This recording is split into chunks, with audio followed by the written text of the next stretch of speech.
तो दोस्तों, कैसे हैं आप सभी। मैं आशा करता हूं कि आप सब बिल्कुल ठीक होंगे। दोस्तों, हमारी आज की कहानियां सच कहूं तो बेहद ही लाजवाब है। शॉर्टकट में बताऊं तो यूं समझिए कि अगर आपने ये नहीं सुना तो क्या सुना। मुझे पूरी उम्मीद है कि आपको हमारी आज की कहानियां जरूर पसंद आएंगी। तो अगर आप पहली बार मेरे इस चैनल पर आए हैं तो चैनल को अभी सब्सक्राइब करके बेल बटन ऑल पर कर लीजिए।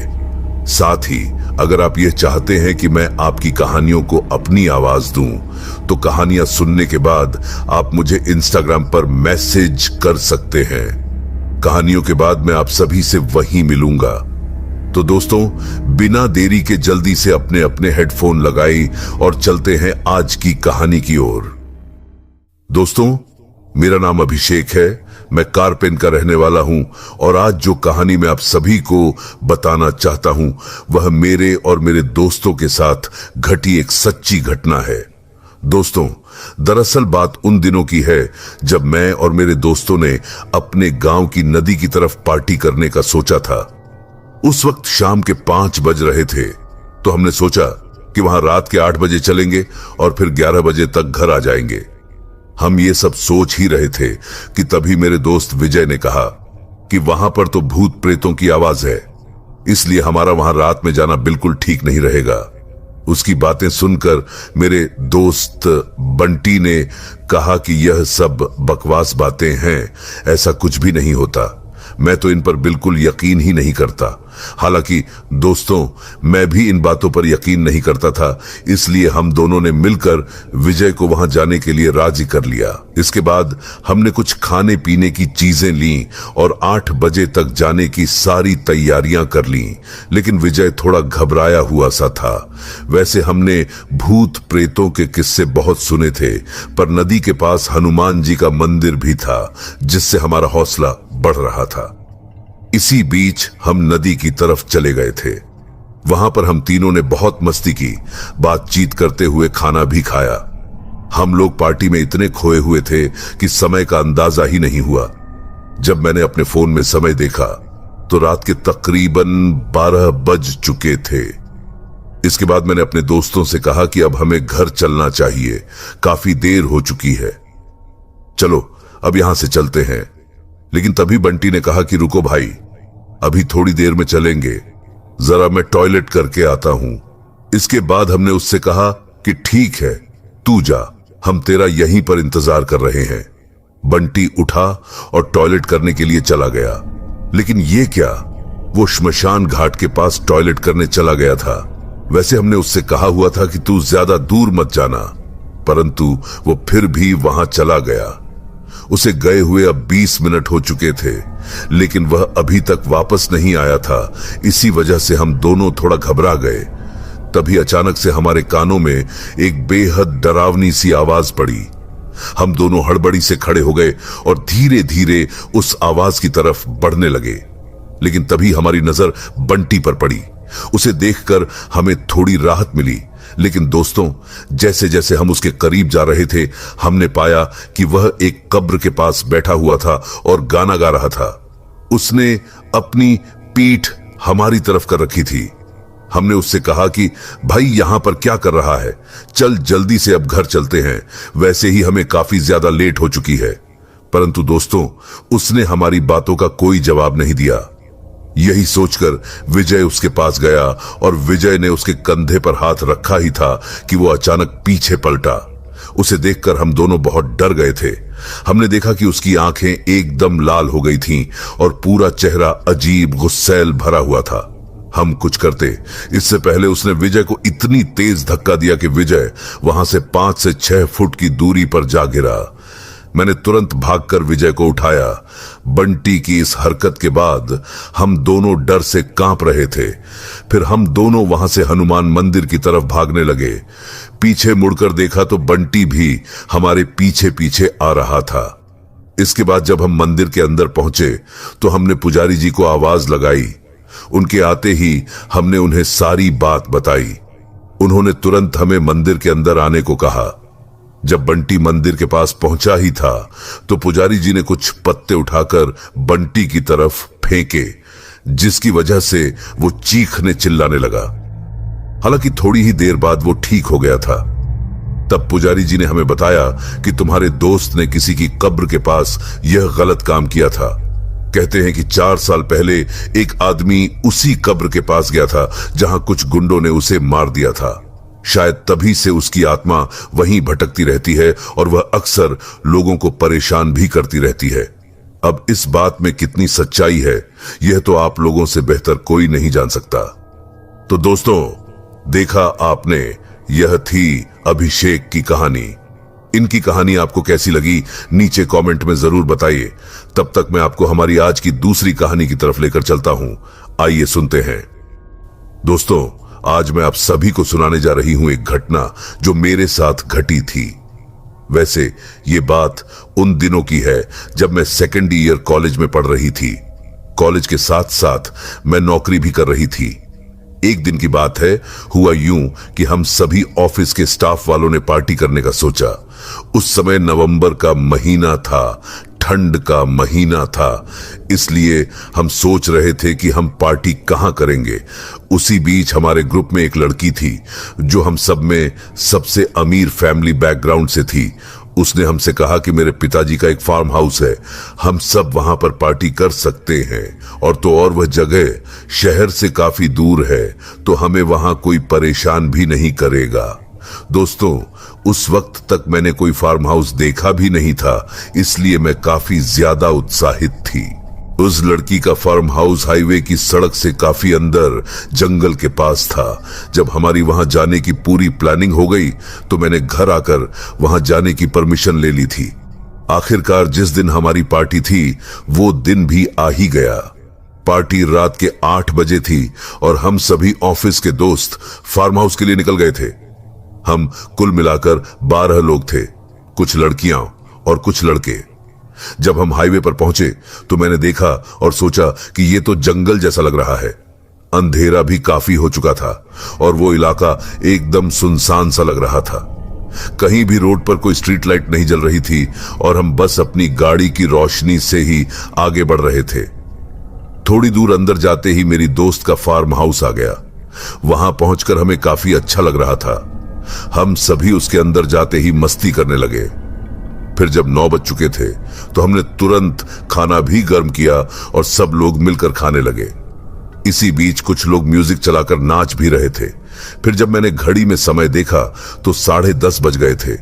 मैंने सभी से कहा, अरे यार, काफी देर हो गई है, चलो अब घर चलते हैं। उस वक्त सबने मुझसे कहा कि हम तो यहां कुछ देर और रुकेंगे, तुम्हें जाना हो तो चली जाओ।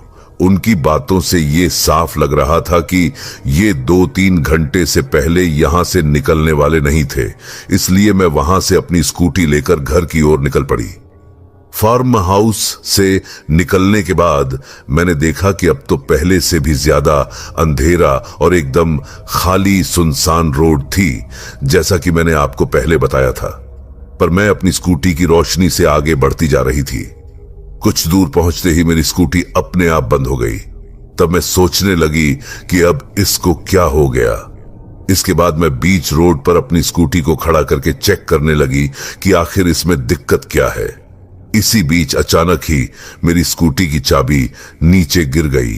अंधेरा होने के कारण मुझे कुछ भी दिखाई नहीं दे रहा था, पर मैंने अपने फोन की लाइट चालू की और चाबी को ढूंढने लगी।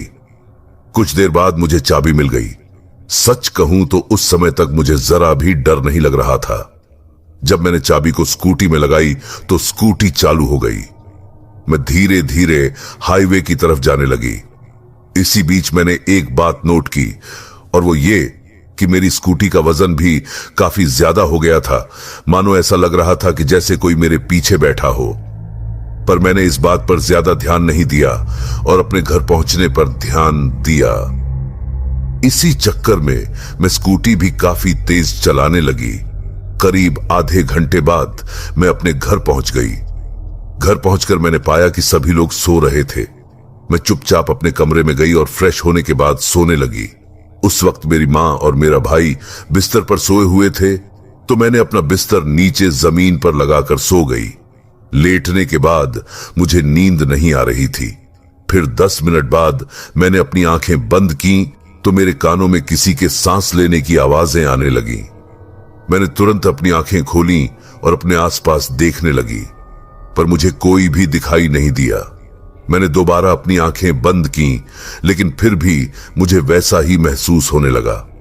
ऐसा लगातार कम से कम 5-6 बार हुआ। इसके बाद मैं डर गई। मैं अपनी मां को आवाज लगाने की सोच रही थी, पर मेरे हाथ पैर एकदम से जकड़ गए थे, मानो किसी ने जोर से मेरे हाथ पैर पकड़ लिए हों। मैं अपनी जगह से हिल भी नहीं पा रही थी और ना ही मेरे गले से कोई आवाज निकल रही थी। मैं सोचने लगी कि अब क्या करूं। तभी मैंने मन ही मन हनुमान चालीसा पढ़ने लगी। जैसे ही मैंने हनुमान जी का नाम लेना शुरू किया, मानो ऐसा लगा कि मेरे पास से कोई चीज तेजी से भागकर घर से बाहर चली गई। इसके बाद सब कुछ नॉर्मल हो गया और फिर रात भर मैं आराम से सो गई। अगली सुबह मैंने मां को रात की घटना के बारे में बताया। मां ने तुरंत मंदिर से तिलक लगाकर कहा कि आगे से कभी भी देर रात सुनसान जगह से बिल्कुल मत आना। दोस्तों, इसी के साथ मेरा एक और किस्सा है। उस वक्त मैं बहुत छोटी थी और स्कूल में पढ़ती थी। हमारा स्कूल घर से काफी दूर था, तो मैं हमेशा ही घर से जल्दी निकल जाती थी, क्योंकि मैं अक्सर पैदल ही जाया करती थी। पूरे रास्ते खेलते मस्ती करते हुए जाती थी। दोस्तों, मैं एक बात आप सभी को बताना चाहती हूं कि हमारे स्कूल के पास एक काफी मशहूर बगीचा था, जिसमें झूले और काफी अच्छे अच्छे फूल पौधे लगे हुए थे। उन दिनों वहां काफी अच्छे फूल और पौधे लगे हुए थे। मुझे फूलों से काफी प्यार था, लेकिन मेरे घर वाले हमेशा मुझे डांटते रहते थे कि खबरदार उस बगीचे में गई तो। इसी वजह से मैं हर रोज आते जाते उस बगीचे को देखती थी। हमारी देखभाल मेरे चाचा जी करते थे। एक बार हमें स्कूल से जल्दी छुट्टी हो गई तो मेरे मन में अचानक ख्याल आया कि आज बगीचे में जाऊंगी। वहां जाकर कुछ देर खेलने के बाद घर लौट आऊंगी। बस फिर क्या था, मैं उस बगीचे के अंदर चली गई। पहले तो मैंने बगीचे में जाकर सुंदर सुंदर फूल तोड़े और अपने सर पर लगा लिया। फिर थोड़ी देर खेली। झूला झूलने में मुझे बहुत मजा आ रहा था। इसी वजह से मुझे समय का पता ही नहीं चला कि कब शाम हो गई। फिर मैं वहां से घर के लिए निकल पड़ी। जब मैं घर पहुंची तो देखा कि चाचा जी घर के बाहर मेरा इंतजार कर रहे थे। जब मैं उनके करीब पहुंची तो उन्होंने मुझे सीधा 2 थप्पड़ मार दिए और चिल्लाकर बोलने लगे कि तू इतनी देर तक कहां थी। मैंने कहा, मैं बगीचे में झूला झूल रही थी। इतना कहते ही चाचा जी ने मुझे बाथरूम में बंद कर दिया और मेरी मां से कहने लगे कि खबरदार, जो इस बाथरूम का दरवाजा खोला, आज इसे अंदर ही रहने देना, तभी इसे अकल आएगी। इतना कहकर वो अपने घर पर चले गए। वो यास रूम में बैठकर काफी देर तक रोती रही। मैं लगातार यह भी कह रही थी कि मां, आपसे ऐसा नहीं करूंगी, आप प्लीज दरवाजा खोल दो। काफी देर रोने के बाद जब दरवाजा नहीं खुला तो मैं रोते रोते ही वहीं पर सो गया। काफी रात हो चुकी थी। तब चाचा जी आए और उन्होंने दरवाजा खोला। वह मुझे घर के अंदर लेकर गए और समझाया कि आज के बाद से स्कूल से घर और सीधा घर से स्कूल जाना। ध्यान रहे, अगर बगीचे में गई तो बहुत पिटाई करूंगा। इतना कहकर वो अपने घर पर चले गए। मैं तुरंत अपनी मां के पास गई और उनसे माफी मांगी। कहा कि मां, मुझे माफ कर दो, अगली बार ऐसी गलती नहीं करूंगी। मां ने कहा कि बेटा, तेरे चाचा जी बुरे इंसान नहीं है। उस बगीचे में न जाने की भी बहुत बड़ी वजह है, जिसकी वजह से वो तुम्हें मना कर रहे हैं। मैंने मां से कई बार पूछा कि आखिर वजह क्या है, आप मुझे प्लीज बताइए। तब जाकर कहीं मां ने बताया कि हमारे गांव के पास एक खाली बंद घर है जो तूने देखा है। ये बात उससे जुड़ी हुई है।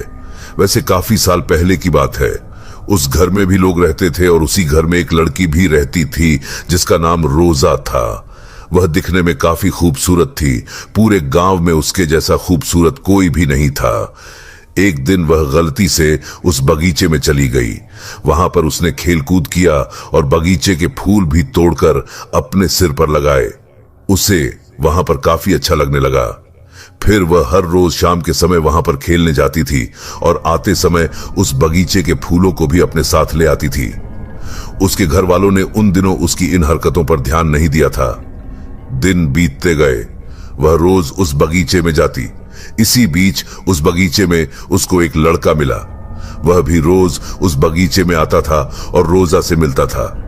धीरे धीरे दिन गुजरते गए। वे आपस में मिलते रहे और इसी दौरान उन्हें प्यार हो गया। इसके बाद रोजा ने अपने घर वालों को बिना बताए उससे निकाह मतलब शादी कर ली थी। फिर जब उसके घर वालों को यह बात पता चली तो वे पहले तो काफी गुस्सा हुए, फिर बाद में उनकी शादी को स्वीकार कर लिया, क्योंकि जब बच्चों ने यह कदम उठा ही लिया था तो पेरेंट्स को तो आखिर में न चाहते हुए भी बच्चों की खुशी के लिए मानना ही पड़ता है। इसके बाद उनकी शादी के कुछ दिनों के बाद न जाने क्यों रोजा का पति रोजा के घर में घर जमाई बनकर रहने लगा। और जब से रोजा का पति उनके घर में रहने लगा तो बिजनेस में भी काफी तरक्की होने लगी। उनके पिताजी का रोज का बिजनेस था। ऐसे ही दिन बीतते गए। वे लोग खुशी खुशी रहने लगे। सब लोग एक साथ काफी खुश थे। फिर रोजा के 2 बेटे हुए जो कि जुड़वा पैदा हुए। दोस्तों, आप सभी तो जानते ही हैं कि गांव में सभी जल्दी उठ जाया करते हैं और उठने के बाद काफी चहल पहल भी शुरू हो जाती है। एक दिन हुआ यूं कि गांव का एक आदमी सुबह सुबह टहल रहा था। उसने देखा कि रोजा का पति कहीं से आ रहा है। वह यह बात कई दिनों से नोट कर रहा था कि रोजा का पति कहीं से आता है और फिर घर जाता है। ये देखकर उस आदमी को कुछ शक हुआ। तब उसने ठान लिया कि वह इसके बारे में पता लगाकर रहेगा। इसके बाद एक दिन उस आदमी ने उसका पीछा करने का सोचा। वह ठीक रात के 12 बजे रोजा के घर के पास छिप गया था। फिर रोजा के पति ने देखा कि जब सब सो गए हैं तो वह चुपके से घर से बाहर निकला और कहीं जाने लगा। वह आदमी उसका पीछा करते जा रहा था।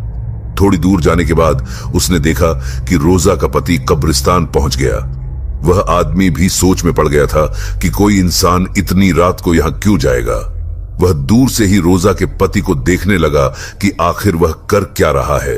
रोजा का पति कब्रिस्तान के अंदर जाकर एक कब्र के पास जाकर रुक गया। कुछ देर वह उस कब्र पर ही बैठा रहा और फिर उस कब्र को खोलकर उसके अंदर सो गया। यह सब देखकर वह गांव का आदमी डर गया और सोचने लगा कि अभी इस वक्त किसी के घर पर जाना सही नहीं है। कल सुबह जल्दी ही सबको यह बात बतानी होगी। फिर वह आदमी वहां से चला गया था। अगली सुबह वह आदमी रोजा के घर पर आया और सबको जगा दिया। सबसे कहने लगा कि आप सभी को पता भी है कि जमाई करता क्या है। क्या तुमने कभी पता किया कि वह रात के समय कहां जाता है? रोजा के घर वालों ने कहा कि यह तुम क्या कह रहे हो?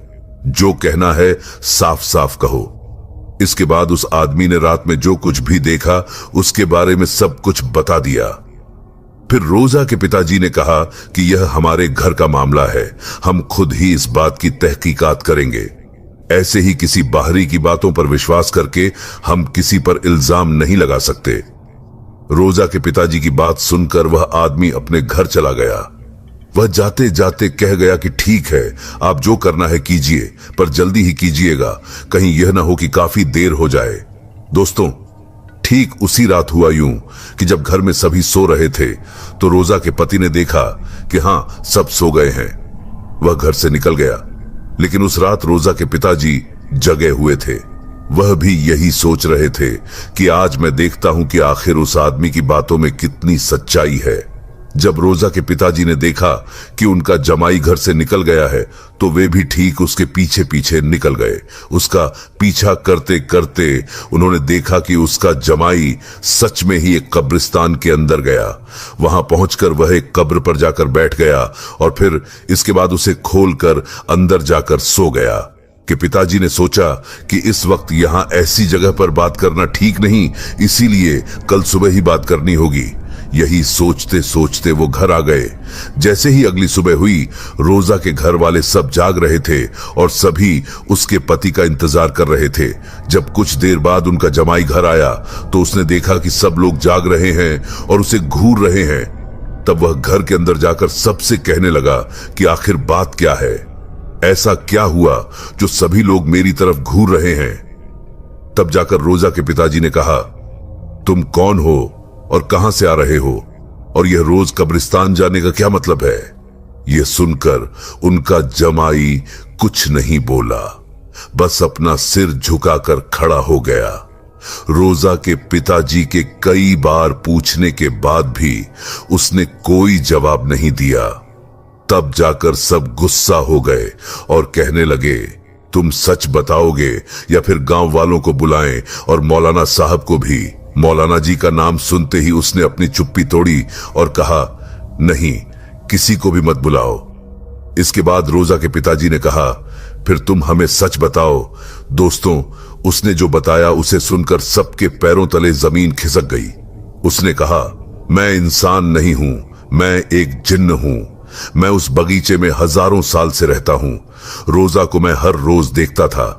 पिताजी, रोजा बहुत ही नेक और अच्छे दिल वाली है। मैं उससे प्यार करने लगा और इसी वजह से मैंने उससे शादी कर ली। मैं रोजा को सच्चे दिल से प्यार करता हूं। मैंने जो कुछ भी किया अच्छी नीयत से किया। मैंने कभी भी आपका या आपके परिवार वालों का बुरा नहीं चाहा। आप सभी बस मुझे रोजा के साथ रहने दो। इसके आगे मैं कुछ नहीं कहना चाहता। दोस्तों, रोजा के पिताजी और उसके घर वाले कहने लगे, इंसान और जिन्न का रिश्ता नामुमकिन है, ऐसा कभी नहीं हो सकता। सबने मिलकर रोजा के पति से प्यार से कहा, अगर तुम सच्चे दिल से रोजा को प्यार करते हो तो तुम यहां से चले जाओ। उसने कहा, मुझे यहीं रहने दो, मैं कभी भी किसी को परेशान नहीं करूंगा। पर रोजा के घर वालों ने कहा, तुम खुदा के बनाए नियमों को भूल रहे हो, जिन्हों को इंसान की मदद और हिफाजत के लिए बनाया गया था। दोस्तों, जब उस जिन्न ने खुदा का नाम सुना तो वह अचानक गुस्सा हो गया और कहने लगा, ठीक है, मैं हमेशा के लिए जा रहा हूं, लेकिन मेरे जो ये दोनों बेटे हैं, मैं उन्हें भी अपने साथ लेकर जाऊंगा, देख लेना। दोस्तों, यह सब कहते ही वह जिन्न वहां से गायब हो गया। रोजा अपने पिताजी के सामने बहुत ज्यादा रोई और कहने लगी, मुझे मेरे पति के साथ रहने दो। काफी रोने के बाद वह चुप हो गई। फिर दोस्तों, उसी दिन आधी रात में रोजा के दोनों बच्चे हवा में उड़ने लगे और यह नजारा देख घर वाले देखते ही रह गए। दोनों बच्चे हवा में उड़े और घर के बाहर जाते ही दोनों ही गायब हो गए। इसके बाद घर वाले रोते रह गए और रोजा का तो रो रो कर बुरा हाल हो गया था। उस दिन के बाद से रोजा पागल सी हो गई। हालत इतनी खराब हो गई कि वह आज भी पागल खाने में ही है। इसी के कुछ दिनों बाद उसके घर वालों ने वह घर खाली कर दिया था, इसीलिए तुम्हें वहां जाने से मना करते हैं। दोस्तों, मेरी मां ने जब मुझे यह सब बताया और कहा, बेटी, यह सब सच्ची बात है। इस दुनिया में कई चीजें ऐसी होती हैं जिन पर यकीन कर पाना मुश्किल होता है। साथियों, उस दिन के बाद से मैं उस बगीचे में कभी नहीं गई। हाँ, लेकिन आज भी बाहर से मैं उस बगीचे के अंदर झांकती हूं तो सच में दिखता है कि झूला अपने आप झूल रहा है और पेड़ों की डालियां भी अपने आप नीचे तक आ जाती हैं। न जाने आप इस कहानी को वहम समझें या सच, ये तो मुझे नहीं पता, पर अगर आपको जरा सी भी सच्चाई लगती है तो नीचे कमेंट में जरूर बताइएगा। अब अपनी तीसरी कहानी भी सुनाना चाहती हूं, जो कि 4 साल पुरानी है। हमारे गांव में 2 या 3 बार बाबा जी का सत्संग करने आते हैं, इसलिए हम सब भी उन्हें सुनने जाते हैं। 4 साल पहले जो बाबा जी आए थे, उन्होंने एक बात बताई थी जिसे हम सब सुनते ही रह गए और आज तक सोचते हैं कि कैसे कैसे लोग होते हैं। बाबा जी ने बताया कि उनके गुरु के साथ एक घटना घटी थी जो उन्होंने हमें सुनाई। बाबा ने कहा कि उनके गुरुजी के पास एक परिवार आया था। उनकी बेटी के अंदर एक आत्मा थी। कई जगह दिखाने के बाद भी कोई फायदा नहीं हुआ। तब गुरुजी ने उस आत्मा को मुक्ति दी थी। जब वो परिवार आया तब उनकी बेटी की हालत बेहद खराब थी और जब अकेले में गुरुजी ने उस आत्मा से पूछा, तुम कौन हो? तो आत्मा ने कहा, मैं इस लड़की का ही पिता हूं। मैं अपने ही परिवार से बदला लेने आया हूं। गुरुजी ने उस आत्मा से कहा, तुम यह सब क्यों करना चाहते हो? इन लोगों ने आखिर तुम्हारा क्या बिगाड़ा है? दोस्तों, तब जो उस आत्मा ने गुरुजी को बताया, उसे सुनकर गुरुजी हैरान और दुखी हो गए। उस आत्मा ने बताया, मेरा नाम राम है। मेरे परिवार में मेरी पत्नी, एक बेटा और एक बेटी है। मेरा चमड़े का व्यवसाय था। हालांकि काम छोटा था, पर हम सुखी थे। लेकिन जब बच्चे बड़े हुए तो उनकी जिम्मेदारियां और उनकी जरूरतें पूरी करने के चक्कर में मैंने अपनी दुकान में झूठ बोलना शुरू कर दिया। यहां तक कि दिन भर लोगों से झूठ बोलकर मैंने काफी पैसा कमाया। ऐसा करते करते दिन गुजरते रहे। मैंने काफी लोगों से ठगी करके खूब पैसे कमाए। मेरे बच्चे बड़े हुए। मैंने उनको पैसे और ऐशो आराम में कोई कमी नहीं रखी। फिर मैंने अपनी दुकान भी बड़ी कर ली थी। दिन गुजर रहे थे। अक्सर बैठे रहने की वजह से मुझे शुगर की बीमारी हो गई। ज्यादा मेहनत करने से मेरी तबीयत भी खराब होने लगी। मेरे बच्चे और मेरी पत्नी मुझ पर कभी ध्यान नहीं देते थे। मेरी पत्नी पूरा दिन मायके में रहती, बेटी अपने बॉयफ्रेंड के साथ होती और मेरा बेटा पूरा दिन दोस्तों के साथ आवारागर्दी करता था। किसी को भी मेरी कोई फिक्र नहीं थी। एक दिन मैंने सबको बोला कि अब मुझसे दुकान में बैठा नहीं जा रहा, अब आप लोग मेरा धंधा संभालो। उस वक्त मेरे बेटे ने मेरी पत्नी को मना कर दिया। फिर मुझे न चाहते हुए भी दुकान पर बैठना पड़ा। ऐसे ही एक दिन मेरी शुगर बहुत ज्यादा बढ़ गई थी, जिसके कारण मेरी मौत हो गई। जब मेरी मौत हुई तो मेरी डेड बॉडी को अस्पताल से घर लाया गया। घर पर सारे रिश्तेदार आए हुए थे, लेकिन मेरी बहन का आना बाकी था, जो कि दूसरे दिन आने वाली थी। तब मैंने देखा कि मेरी पत्नी और मेरे बच्चे मुझे देखकर मुंह बना रहे थे, मानो मेरे मरने का उन्हें कोई दुख ही न हो। सबको पता होगा कि पिता के मरने के बाद बेटे के बाल काटते हैं। उस वक्त मेरी पत्नी ने सारे रिश्तेदारों को मना कर दिया कि बेटे के सर से बाल नहीं कटेंगे। जब रात हुई तो सभी लोगों का खाने का समय हो गया था, और ये बात तो आप सब जानते ही होंगे कि जब किसी के घर में मौत हो जाती है तो वहां तीखा और चटपटा खाना नहीं बनाते। जब सभी परिवार के लोगों ने सामने खाना खाया तो मेरे बच्चों ने कहा कि ऐसा खाना कौन खाए। वे अंदर किचन में जाकर पापड़ उठाकर सबके सामने खाने लगे। देर रात तक घर के सारे परिवार वाले मेरी डेड बॉडी के पास बैठे थे। तब मेरी पत्नी और मेरे बच्चे उठकर बेडरूम में आ गए और अंदर से कुंडी लगा ली। वे अंदर बातें करने लगे। मैं भी बेडरूम में गया और उनकी बातें सुनने लगा। मेरा बेटा बोला कि पिताजी को जला देते हैं, अजीब सी महक आ रही है और ये बाकी रिश्तेदार भी सिर पर बैठे हैं।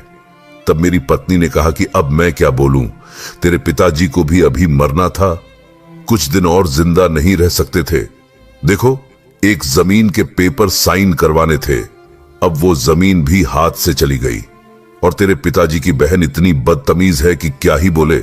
इसके बाद वो कहने लगी कि एक रात की ही तो बात है बेटा, कल सवेरे होते ही यह सब चले जाएंगे। तो गुरुजी, जब मैंने यह सब सुना तो मैं बहुत ज्यादा दुखी हो गया। मैंने अपने परिवार वालों के लिए आखिरकार क्या नहीं किया, और ये मेरे पीठ पीछे यह सब बातें कर रहे हैं। जब अगला दिन हुआ तो मेरी बहन आई और सब परिवार वाले मुझे अंतिम विदाई दे रहे थे। फिर कुछ दिनों बाद मेरे परिवार वालों में से किसी ने मेरी पत्नी को मेरी अस्थियां दी, तो मेरी पत्नी ने परिवार वालों से कहा कि हमारे पास अस्थियां विसर्जन करने के लिए बिल्कुल समय नहीं है। उसने 500 रुपए दिए और कहा कि आप ही ये काम निपटाओ। जब परिवार वाले कार लेकर घर से निकले तो सब बोल रहे थे कि कैसा नालायक बेटा और बीवी है, हम क्यों इनकी जिम्मेदारी लें। इसीलिए उन्होंने रास्ते में एक पंडित जी को मेरी अस्थियां दे दी। उन्होंने 100 रुपए देकर कहा, अस्थियों को विसर्जित कर देना। उस वक्त उस पंडित ने मेरी अस्थियों को एक नाले में डाल दिया और खुद शराब पीने के लिए चला गया। मेरे मरने पर मेरी ये दुर्दशा हुई है, इसलिए मुझे गुस्सा आ रहा है। मैं किसी को नहीं छोड़ूंगा। फिर गुरुजी ने कहा कि राम, तुम शांत हो जाओ, तुमने पहले भी गलतियां की और अब भी गलतियां कर रहे हो। मैं तुम्हें मुक्ति दूंगा, मेरा तुमसे वादा है। दोस्तों, इसके बाद गुरुजी ने राम की पत्नी और उसके बच्चों को खूब डांटा। उनसे कहा कि तुम लोगों ने बहुत ही नीच और गंदा काम किया है। जो जो तुम लोगों ने गलती की है उसे सुधारो, वरना मैं तो क्या कोई भी आपको नहीं बचा सकता। तुम लोग राम का अच्छे से श्राद्ध करो और उसका पिंड दान करो। हर रोज गीता का 7वां अध्याय पढ़ो, तभी राम की आत्मा को शांति मिलेगी। दोस्तों, तभी राम की आत्मा को शांति मिलेगी। दोस्तों, तब जाकर कहीं राम के परिवार वालों ने गुरुजी से बात की और उनसे माफी मांगी। तब जाकर गुरुजी ने आखिर में कुछ शब्द कहे कि पैसा कमाने से कुछ नहीं होता, अपने परिवार को अच्छे संस्कार दो, अच्छी शिक्षा दो। अच्छे कर्म भी कभी खाली नहीं जाते। अब तुम लोग जा सकते हो। दोस्तों, जब मैंने यह घटना के बारे में सुना तो मैं घबरा गई थी। मैं सोचने लगी कि कैसे कैसे लोग इस दुनिया में मौजूद हैं जो अपने ही परिवार के साथ ऐसा कैसे कर सकते हैं। बस यही थी मेरी 3 कहानियां। तो दोस्तों, देखा आपने, इनकी तीनों कहानियां बेहद ही लाजवाब और तारीफ के काबिल हैं। मैं इनको दिल से सलाम करता हूं। साथ ही दोस्तों, इनकी सबसे आखिरी कहानी सबसे हटकर एकदम इमोशनल कहानी है। वैसे सच कहूं तो मैंने ये शब्द कई बार सुने हैं। अक्सर लोग कहते हैं कि जैसे भी हैं तो मेरे पिताजी, और जैसी भी हैं तो मेरी मां ही। बाकी आपको क्या लगता है? नीचे कमेंट्स में जरूर बताइए। तब तक मैं ले चलता हूं आपको हमारी आज की अगली कहानी की तरफ। आइए सुनते हैं।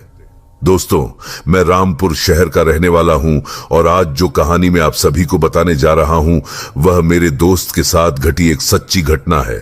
दोस्तों, बात कुछ ऐसी है कि 2 दिन से मेरा दोस्त अपने सर की पट्टी बदलवा कर आ रहा था। उसके सर पर एक चोट का निशान भी था। मैंने उससे पूछा तो उसने बताया, कुछ दिन पहले जब यहां बारिश हो रही थी तब सुबह के समय वह जिम गया था। जाते समय बारिश नहीं हो रही थी, लेकिन जब वह जिम से वापस लौट रहा था तो बारिश शुरू हो गई। जल्दी घर पहुंचने के चक्कर में वह शॉर्टकट वाले रास्ते से आ रहा था। उस रास्ते पर कोई भी नहीं था। एकदम सुनसान रोड थी और रास्ते पर एक छोटा पुल भी पड़ता है। वह साइकिल पर था। तभी अचानक किसी ने पीछे से साइकिल को जोर से धक्का दिया, जिससे उसका सर आम के पेड़ से जा टकराया। पर हैरानी की बात तो यह थी कि जब उसने पीछे मुड़कर देखा तो वहां कोई भी नहीं था। वह चुपचाप अपनी साइकिल उठाकर सीधा घर आ गया। उसका कहना है कि तब से लेकर अब तक वह शॉर्टकट वाले रास्ते से जिम नहीं गया। आइए दोस्तों, अब चलते हैं अपनी अगली कहानी की तरफ। दोस्तों, मैं आप सभी को अपना नाम नहीं बताना चाहता। वैसे मैं गुजरात का रहने वाला हूं और जो कहानी मैं आज सुनाने जा रहा हूं वह मेरे साथ घटी एक सच्ची घटना है। दोस्तों, यह घटना साल 2019 की है। एक दिन मुझे बहुत तेज बुखार आ गया था तो मेरी मां मुझे एक आंटी के पास लेकर गई और आंटी को सारी बात बताई। तब उस आंटी ने मुझे एक गुलाब का फूल दिया और कहा, इस गुलाब के फूल को घर जाकर खा लेना, तुम्हारा बुखार उतर जाएगा। ठीक है दोस्तों, जब हम घर वापस आए तो मैंने वही किया जैसा आंटी ने मुझे करने को कहा था। मैंने वह गुलाब का फूल खा लिया, लेकिन सच कहूं तो उसी गुलाब के फूल के जरिए मेरे अंदर एक चुड़ैल ने प्रवेश कर लिया था, क्योंकि उसी रात को मैं जोर जोर से चिल्लाने लगा। यह देखकर मेरी मां, पिताजी और घर के बाकी लोग उठकर मेरे कमरे में आ गए। उन्होंने देखा कि मैं एकदम डरावनी स्थिति में था। यही सब बातों से बयान नहीं किया जा सकता। घर वालों ने किसी तरह मुझे शांत किया और मुझे सुला दिया। पर सच कहूं तो पूरी रात मुझे अजीब अजीब सपने आते रहे। अगले दिन मेरी मां मुझे एक बाबा जी के पास लेकर गई। सच कहूं तो हमें बहुत हैरानी हुई जब बाबा जी ने सेम वही फूल वाली बात मेरे मां बाप को बताई। बाबा जी ने तुरंत मुझ पर झाड़ फूंक की और मुझे 20 दिनों तक घर से बाहर जाने से मना किया। वहां से जाते समय बाबा जी ने मुझे एक ताबीज भी दिया और पहनने के लिए कहा। दोस्तों, कहानी छोटी है पर यकीन कीजिएगा यह बिल्कुल सच्ची है। हमने सोचा था कि उस आंटी के पास जाकर यह बात पूछें, लेकिन हमारे पास ऐसा कोई सबूत नहीं था जिससे हम इस बारे में उससे बात कर सकते। बस आज की कहानी यही तक थी। अगर आपको हमारी आज की कहानी पसंद आई हो तो वीडियो को लाइक करना न भूलें। अपनी राय और सुझाव कमेंट में जरूर बताएं। आपकी प्रतिक्रिया हमारे लिए बेहद महत्वपूर्ण है। और हां दोस्तों, हमारे चैनल को सब्सक्राइब करके बेल आइकन दबाएं ताकि आपको नई नई और दिलचस्प कहानियां सबसे पहले मिल सकें। अपने दोस्तों के साथ वीडियो को शेयर जरूर करें ताकि वो भी इन कहानियों का आनंद उठा सके। तो मिलते हैं अगली कहानी में। तब तक के लिए धन्यवाद और जुड़े रहिए हमारे चैनल के साथ।